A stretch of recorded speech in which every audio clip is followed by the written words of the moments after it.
I'm here with Nordine Mzala from Mali, the capital of Mali. He is a reporter from the Jeune Indépendant. It's a newspaper in Algeria called the Jeune Indépendant, the Young Independent. Nordine, could you tell us a little bit about what has happened up until now, from your understanding, and what you see and hear outside of your hotel room? Depuis le 17 janvier, le pays est en prise à une rébellion touareg dans sa partie nord, qui réclame leur indépendance, je le rappelle.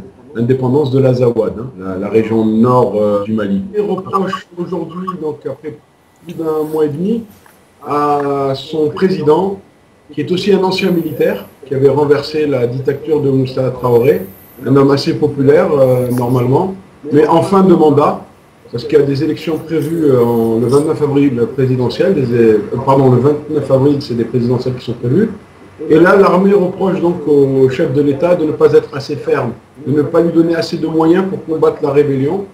Et la situation donc a empiré ce matin. C'est à Kati, une grande ville près de Bamako, 15 km, que des familles de militaires, de simples soldats se sont soulevées et prévoyaient donc d'attaquer les officiers, de s'en prendre aux officiers de la ville garnison pour leur reprocher de ne pas être au front, tandis qu'ils envoient leurs enfants sans les moyens adéquats pour combattre la rébellion qui a manifestement pris le dessus sur l'armée régulière ces derniers jours en prenant notamment la localité de Tessalit et un petit aéroport au nord du Mali. Donc cette protestation entre les familles de simples soldats et les officiers, qui devait être au départ juste une manifestation de mécontentement, a dégénéré, et ce sont les officiers eux-mêmes, avec leur bataillon, une colonne de véhicules armés, et avec un char d'assaut qui les a devancés, qui sont montés sur Bamako, la capitale, pour en découdre avec l'autre partie de l'armée, donc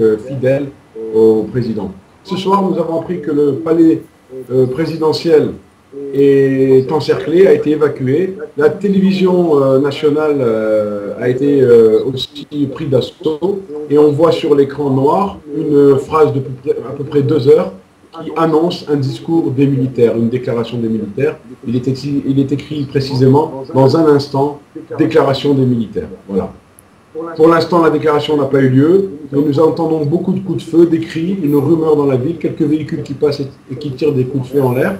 Nous savons que le président serait encerclé donc dans une caserne où il officiait auparavant, qui est la caserne de Djikoroni, une espèce de grand camp de parachutistes dans le centre-ville de Bamako. Riyad Abada, donc mon photographe et moi, devions interviewer le président au sujet après un long reportage d'1 mois, qui nous a permis de nous déplacer sur les lieux, d'avoir des interviews avec des officiels et même d'avoir des contacts avec les rebelles.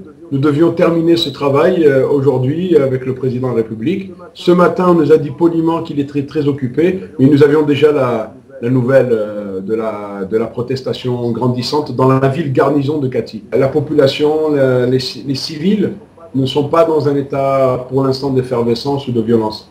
Au contraire, ils accusent le coup avec beaucoup de peine et d'inquiétude. Contrairement à ce qu'on voit sur la Syrie, etc., heureusement, la situation n'est pas du tout comparable. Pour l'instant, c'est plutôt au contraire la sérénité. Mais il y a l'usage d'armes à feu. Mais n'oubliez pas que ce sont des soldats contre des soldats. Hein. Donc l'armement des uns est le même que l'armement des autres.